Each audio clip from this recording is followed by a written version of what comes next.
கொக்கோ கோலாவும் சரி பெப்சியும் சரி ஒரு அமெரிக்கன் கம்பெனியாக இருந்தாலும் அது இந்திய மக்கள் கிட்ட மிக பிரபலமாக இருந்துச்சு. ஆனால் திடீர்னு ஒரு நாள் நம்ம மக்கள் எல்லாம் பெப்சியை தூக்கி தலையில் வச்சு கொண்டாட ஆரம்பிக்கிறாங்க. என்னன்னு விசாரிச்சா அதை வழிநடத்தக்கூடிய ஒரு பொறுப்புக்கு இந்தியர் ஒருத்தங்க தேர்வாயிருக்காங்க அப்படிங்கிறது தான் அன்றைய தலைப்புச் செய்தி. அதுவும் அவங்க ஒரு இந்தியர் மட்டும் இல்லாமல் ஒரு பெண். அதற்கும் மேலே சொல்லணும்னா அவங்க நம்ம தமிழ்நாட்டை சேர்ந்தவங்க, சென்னையை சார்ந்தவங்க அப்படிங்கிறது தான் நாம் எல்லாருமே பெருமைப்படக்கூடிய ஒரு விஷயம். யார் அவங்க? இந்திரா நூயி. இந்திரா நூயியோட ஒட்டுமொத்த வாழ்க்கை பயணமே இன்னைக்கு படிச்சுக்கிட்டு இருக்க, நம்ம கூட வேலை செய்கிற, வீட்டில் இருக்கக்கூடிய பெண்கள் எல்லாருக்குமே ஒரு மிகப்பெரிய இன்ஸ்பிரேஷனாக இருக்கும் அப்படின்னு சொன்னால் அது மிகையாகாது. ஸோ அவங்களுடைய ஒட்டுமொத்த வாழ்க்கையை தெரிஞ்சுக்க இந்திரா நூயி எ பயோகிராஃபி அப்படின்ற இந்த புத்தகத்தை முழுசாக கேளுங்க. இந்திரா நூயி அ பயோகிராஃபி. எழுதியவர் அன்னபூர்ணா. இந்திரா நூயி. பெப்சியும் கோக்கும் இந்தியர்களுக்கு நன்கு பழக்கமான பானங்கள். இவை இரண்டையுமே அவர்கள் கிட்டத்தட்ட சம அளவுதான் ரசித்துக் கொண்டிருக்கிறார்கள். திடீரென்று ஒரு நாள் அவர்களுடைய கணிப்பில் பெப்சி ஒரு படி மேலே சென்று விட்டது.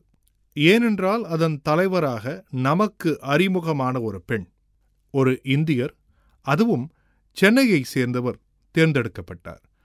அதன் பிறகு அவர் நிகழ்த்திய சாதனைகள் எல்லாம் பிசினஸ் வரலாற்றில் பதிவாகின.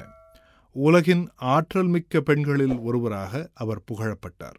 இப்போது அவர் பெப்சியில் இல்லாவிட்டாலும் அவருடைய பெயரைச் சொன்னதும் எல்லோருக்கும் பெப்சி தான் நினைவுக்கு வரும். இந்தியாவில் பிறந்த ஒரு பெண் இவ்வளவு பெரிய சர்வதேச நிறுவனத்தின் தலைவராக உயர்ந்த வெற்றி கதையைத்தான் இந்த புத்தகம் விவரிக்கிறது. எழுத்தாளர் டெல்லியைச் சேர்ந்த வழக்கறிஞர் அன்னபூர்ணா இந்த புத்தகத்தை எழுதியிருக்கிறார். இந்திரா நூயியை பற்றி பல சுவையான சுவாரஸ்யமான தகவல்களையும் அவருடைய வெற்றிக்கான காரணங்களையும் அதில் பிறர் ஆற்றியுள்ள பங்கையும் அவருடைய ஒட்டுமொத்த தாக்கத்தையும் சிறப்பாக பதிவு செய்திருக்கிறார். இது யாருக்கான புத்தகம்? ஆளுமைகளின் வெற்றிக் கதைகள் எப்போதும் நமக்கு ஊக்கமளிப்பவை. அதிலும் குறிப்பாக இந்திராவைப் போல் வழக்கமான பின்னணியிலிருந்து மிகப்பெரிய உயரத்திற்கு சென்றவர்களுடைய வாழ்க்கையிலிருந்து எல்லோரும் பல பாடங்களை கற்கலாம். குறிப்பாக பெண்கள் இந்நூலின் மூலம் கூடுதல் ஊக்கம் பெறுவார்கள். ஏனென்றால் உலக அளவில் பெரிய நிறுவனங்களை வழிநடத்தும் பெண்களின் எண்ணிக்கை மிக குறைவுதான். அந்த நிலை இப்போதுதான் மாறி வருகிறது. இந்திரா போன்ற வெற்றியாளர்களுடைய கதைகள் பல பெண்களை பெரிய தலைவர்களாக்கும். இந்த புத்தகத்திலிருந்து நாம் என்ன கற்றுக்கொள்ளலாம்? நாம் பிறந்து வளர்ந்த பின்னணி எப்படி இருந்தாலும் நம்முடைய கனவுகள் பெரிதாக இருந்தால், அதற்கு நாம் உழைக்க தயாராக இருந்தால் கண்டிப்பாக பெரிய இலக்குகளை எட்டலாம் என்பதை இந்த புத்தகம் உணர்த்துகிறது. குறிப்பாக இந்திரா நூயி சந்தித்த சூழல்களையும் அவற்றை அவர் எப்படி எதிர்கொண்டார் என்பதையும் அதை நாம் எப்படி பயன்படுத்திக் கொள்ளலாம் என்பதிலும் கவனம் செலுத்துகிறது. நான் முதல்வரானால். இந்திரா வளர்ந்தது சென்னையில் உள்ள டி நகர் பகுதியில்தான். அவருடைய குடும்பம் படிப்பில் மிகுந்த கவனம் செலுத்தியது. நல்ல மதிப்பெண் எடுப்பது ஒரு முக்கியமான தேவையாக கருதப்பட்டது. ஒவ்வொரு மாதமும் வகுப்பில் தரப்படக்கூடிய மதிப்பெண் அட்டையை இந்திராவின் தாத்தா கவனமாக பார்ப்பார். முதல் 3 இடங்களில் ஒன்றை பிடிக்காவிட்டால் சும்மா விடமாட்டார். அதனால் இந்திரா எப்போதும் கஷ்டப்பட்டு படித்தார். போதாக்குறைக்கு இந்திராவின் அக்கா சந்திரிகா மிகச்சிறந்த மாணவி. அதனால் அவருடைய தங்கையான இந்திராவுக்கு நல்ல மதிப்பெண் எடுப்பது ஒரு கட்டாய தேவையாகிவிட்டது. படிப்புக்கு வெளியிலும் இந்திராவுக்கு ஆர்வம் இருந்தது. அவர் கிரிக்கெட் விளையாட விரும்பினார். இசைக்குழுவில் சேர விரும்பினார். ஆனால் அவருடைய தாத்தா படிப்புக்கு மட்டுமே அனுமதி கொடுத்தார். இந்திராவின் தந்தை கிருஷ்ணமூர்த்தி ஹைதராபாத்தில் வங்கி ஊழியராக பணியாற்றிக் கொண்டிருந்தார். தாய் சாந்தா கடவுள் வழிபாட்டில் நம்பிக்கையுள்ளவர். குழந்தைகள் நன்கு படிக்க வேண்டும் என்று விரும்புகிற குடும்பத் தலைவி. சாந்தா தன்னுடைய குழந்தைகளுக்கு அவ்வப்போது ஒரு வித்தியாசமான போட்டி வைப்பார். அவர்கள் ஏதேனும் ஒரு தலைப்பில் சிந்தித்து பேச வேண்டும். அதில் யார் நன்றாக பேசுகிறார்களோ அவர்களுக்கு ஒரு சிறு பரிசு உண்டு. நான் பிரதமரானால், நான் முதல்வரானால், இதுபோன்ற தலைப்புகளில் இந்திராவும் அவருடைய சகோதரி சந்திரிகாவும் சகோதரர் நாராயணனும் பேசி பரிசு வாங்கியிருக்கிறார்கள். இது அவர்களுடைய ஆளுமை வளர்ச்சிக்கு உதவியது. இந்திராவும் சந்திரிகாவும் கர்நாடக இசையும் கற்றுக்கொண்டார்கள். அவர்கள் தாய் சாந்தாவுடன் அவ்வப்போது கர்நாடக இசை நிகழ்ச்சிகளுக்கு செல்வதும் உண்டு.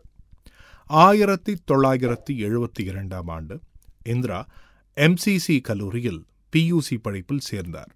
இதனால் அவர் நாள்தோறும் நெடுந்தொலைவு ரயிலில் சென்று வர வேண்டியிருந்தது. அந்த களைப்பையும் பொருட்படுத்தாமல் இந்திரா படிப்பிலும் மற்ற ஆர்வங்களிலும் கவனம் செலுத்தினார். 1974 பட்டம் பெற்ற பிறகு அவர் IIM கொல்கத்தாவில் மேலாண்மை பயில தீர்மானித்தார். திருமணமா, வேலையா, மேற்படிப்பா? 1976 இந்திரா IIMல் சேர்ந்தபோது அங்கு இருந்த 122 மாணவர்களுள் 6 பேர் மட்டுமே பெண்கள். இந்த இடைவெளியை இந்திரா தன்னுடைய படிப்பு, பணி வாழ்க்கை முழுவதும் சந்தித்துக் கொண்டிருந்தார். பெண்கள் சில குறிப்பிட்ட பணிகளுக்கே ஏற்றவர்கள் என்பது ஒரு பொது சிந்தனை.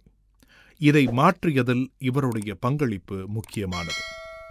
IIMல் பல பேராசிரியர்கள் இந்திராவின் திறமையை மதித்தார்கள். சென்னையைப் போல அங்கும் அவர் படிப்புடன் இசை, கிரிக்கெட், டேபிள் டென்னிஸ் உட்பட பல விஷயங்களில் ஆர்வம் காட்டினார். அங்கு அவருடைய படிப்பு நிறைவடையப் போகும் நேரம். அடுத்து என்ன செய்யலாம் என்று இந்திரா சிந்தித்துக் கொண்டிருந்தார். இன்னொரு பக்கம் அவருடைய தாய் சாந்தா வேறு விதமான அழுத்தத்தை சந்தித்தார். உங்க பொண்ணுங்களுக்கு சீக்கிரம் கல்யாணம் செஞ்சிருங்க என்று எல்லோரும் அவரிடம் சொல்லத் தொடங்கியிருந்தார்கள். அன்றைய சமூக சூழலில் பெண்கள் நிறைய படிப்பது ஒரு பிரச்சனை என்று கருதப்பட்டது. அதன் பிறகு அவர்களுக்கு ஏற்ற மாப்பிள்ளை தேடுவது கடினமாகிவிடும் என்று பல பெற்றோர்கள் நினைத்தார்கள். ஆனால் இந்திரா அதை பற்றி சிந்திக்க கூட இல்லை. அவர் படிப்பை முடித்துவிட்டு டூட்டல் என்ற நிறுவனத்தில் வேலைக்கு சேர்ந்தார். அதன் பிறகு Johnson and Johnson, Mettur beards limited போன்ற நிறுவனங்களுக்கு மாறினார். இது பலருக்கு வியப்பை உண்டாக்கியது. இந்த நேரத்தில் இந்திராவும் சிறு குழப்பத்தில் இருந்தார். தன்னுடைய எதிர்காலத்தை பற்றி அவர் சிந்தித்துக் கொண்டிருந்த அந்த காலகட்டத்தில்தான் ஏல் மேலாண்மை கல்வி நிறுவனத்தின் விளம்பரம் ஒன்றை பார்த்தார். அதற்கு விண்ணப்பித்தார். இந்திராவை வெளிநாட்டிற்கு படிக்க அனுப்புவதா என்ற குழப்பம் அவருடைய குடும்பத்தில் எல்லோருக்கும் இருந்தது. அதே நேரம் படிப்பின் மூலமே தாங்கள் மேம்பட முடியும் என்பதையும் அவர்கள் உணர்ந்திருந்தார்கள். அதனால் 1978 இந்திராவுக்கு ஏல் பல்கலைக்கழகத்தில் பொது மற்றும் தனியார் மேலாண்மை திட்டத்தில் முதுநிலை பட்டம் பயில வாய்ப்பு கிடைத்தபோது அவருடைய குடும்பம் முழு ஆதரவை தெரிவித்தது. விளையாட்டில் கற்ற பாடங்கள். ஏல் இந்திராவை நட்பாக வரவேற்றது. புதிய நாடு, புதிய சூழலை புரிந்து கொண்டு அதற்கேற்ப தன்னை மாற்றிக்கொள்வதற்கு அவரும் கடுமையாக உழைத்தார். இங்கு இந்திரா கற்றுக்கொண்ட ஒரு பாடம் அவருடைய பணி வாழ்க்கை வளர்ச்சிக்கு மிகவும் உதவியாக இருந்தது.